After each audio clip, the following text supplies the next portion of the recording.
Jammu Kashmir Pahalgam terror attack తర్వాత హస్తినలో కీలక పరిణామాలు చోటు చేసుకుంటున్నాయి. పాకిస్తాన్పై చర్యల విషయంలో స్పీడ్గా అడుగులు వేస్తోంది కేంద్ర సర్కార్.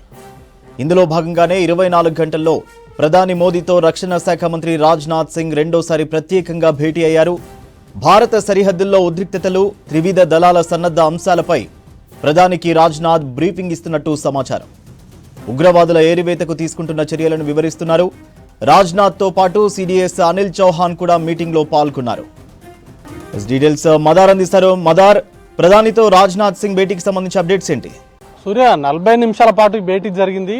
కీలకంగా నిన్న సిడిఎస్ తో భేటీ తర్వాత ఈరోజు సిడిఎస్ అనిల్ చౌహాన్ అలాగే రక్షణ శాఖ మంత్రి రాజ్నాథ్ సింగ్ ఇద్దరు కూడా ప్రధాని నివాసానికి వెళ్లారు. ప్రధాని నివాసంలో ఈ భేటీ జరిగింది. వీరిద్దరితో పాటు ఎన్ఎస్ఏ అడ్వైజర్ అజిత్ దోవల్ కూడా ఈ భేటీలో ఉన్నట్టుగా సమాచారం ఉంది.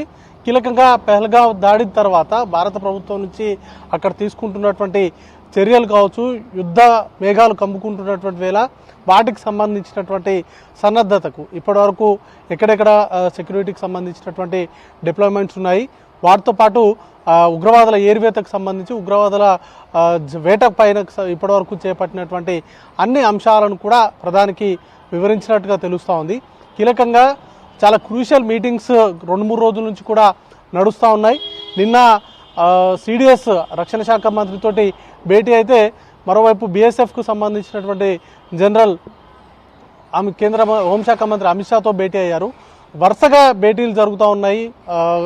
మరోవైపు జమ్మూ కాశ్మీర్లో చాలా సెన్సిటివ్గా, హై అలర్ట్గా సిచ్యువేషన్ ఉంది. పహల్గావ్ దాడి జరిగిన తర్వాత కూంబింగ్ ఆపరేషన్స్, సెర్చ్ ఆపరేషన్స్ తోటి వైపు ఉండగా, మరోవైపు ఉగ్రవాదులకు సంబంధించినటువంటి ఏర్వేతకు సంబంధించినటువంటి పనుల్లో కూడా సైన్యం బిజీగా ఉంది. వాటితో పాటు పాకిస్తాన్కి సంబంధించినటువంటి కవింపు చర్యలు అనేది కూడా వారు సీజ్ ఫైర్ వైలేషన్కు పాల్పడుతూ కవింపు చర్యలకు పాల్పడుతుంటే వాటికి సంబంధించి ధీటుగా జవాబులు అనేది కూడా ఇస్తూ ఉన్నారు. ఇక 3-4 రోజుల నుంచి కూడా ఇండియన్ ఆర్మీకి సంబంధించి కావచ్చు, ఇండియన్ ఎయిర్ ఫోర్స్ అలాగే ఇండియన్ నేవీ, ఈ 3 త్రివిధ దళాలకు సంబంధించినటువంటి కీలక భేటీలు కావచ్చు, లేకపోతే కీలక డ్రిల్స్ అనేది కూడా నిర్వహిస్తున్నారు. నార్మల్గా ఇండియన్ ఆర్మీకి సంబంధించి లేకపోతే ఇండియన్ ఎయిర్ ఫోర్స్కి సంబంధించి గతంలో ఇట్లాంటి ఉగ్రదాడులు జరిగినటువంటి సందర్భాల్లో ఎయిర్ స్ట్రైక్స్ చేసినటువంటి సిచ్యువేషన్స్ ఉన్నాయి. ఎప్పుడు కూడా ఇండియన్ నేవీ రంగంలోకి దిగినటువంటి సందర్భాలు చాలా తక్కువ.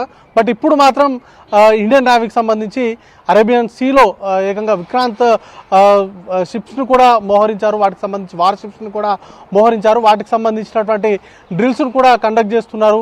వీటన్నిటితోటి కొంత సీరియస్ సిచ్యువేషన్ అనేది కూడా కొనసాగుతూ ఉంది. వీటితో పాటు పాకిస్తాన్కి సంబంధించిన వీసాలతోటి భారత్కు వచ్చినటువంటి షార్ట్ టర్మ్ వీసాలు కావచ్చు, లేకపోతే వివిధ రకాల వీసాలతోటి ఇండియాకు వచ్చినటువంటి వాళ్ళని కూడా ఇప్పటికే భారత్ విడిచి వెళ్లాల్సిందిగా ఆదేశాలు ఇచ్చారు. వాటికి సంబంధించినటువంటి గడువు అనేది కూడా నిన్నటితోటి ముగియడంతో ఇప్పుడు ప్రస్తుతం దేశంలో ఎంతమంది ఉన్నారు, వారు ఎప్పటిలోపు వెళ్తారు, వీటికి సంబంధించినటువంటి అన్ని అంశాలపైన కూడా చర్చ సుదీర్ఘంగా సాగుతూ ఉంది. ముఖ్యంగా వారికి సంబంధించినటువంటి అంశాలపైనే ప్రధానంగా చర్చ జరిగేటువంటి అవకాశం ఉంది.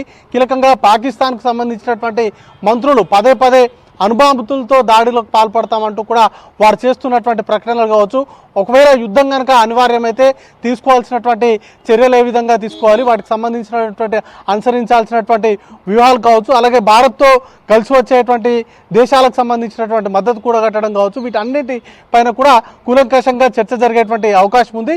ఇక మధ్యాహ్నం 3 గంటలకు కూడా కీలకమైనటువంటి డిఫెన్స్ స్టాండింగ్ కమిటీ భేటీ అనేది కూడా ఉంది. పార్లమెంట్లో ఈ సమావేశం జరుగుతుంది. అయితే ఇప్పటివరకు రక్షణ శాఖగా తీసుకున్నటువంటి చర్యలన్నింటినీ కూడా స్టాండింగ్ కమిటీలో చర్చిస్తారు. ఇక వీటితో పాటు కొన్ని రఫేల్ వంటి కొనుగోలుకు సంబంధించి రష్యాతోటి డీల్ కూడా చేసేటువంటి అవకాశం ఉంది. 60,000 కోట్లతోటి రఫేల్కి సంబంధించినటువంటి 20 రఫేల్ జెట్లను కూడా కొనాలనేటువంటి యోచనలో ఉంది. వాటికి సంబంధించినటువంటి అగ్రిమెంట్స్ కూడా ఈరోజు ఫైనల్ అయ్యేటువంటి అవకాశం ఉంది. కాబట్టి వీటన్నింటికి సంబంధించినటువంటి అంశాలపైన ప్రధానికి వివరించి ప్రధాని నుంచి కొంత ఫీడ్బ్యాక్ అనేది కూడా తీసుకొని వాటిని గ్రౌండ్ లెవెల్లో ఇంప్లిమెంట్ చేసేటువంటి అవకాశాలు ఉన్నాయి. వాటికి సంబంధించినటువంటి భేటీగానే మనం ఈరోజు మధ్యాహ్నం జరిగినటువంటి సమావేశాన్ని చూడాల్సి ఉంటుంది. సూర్య.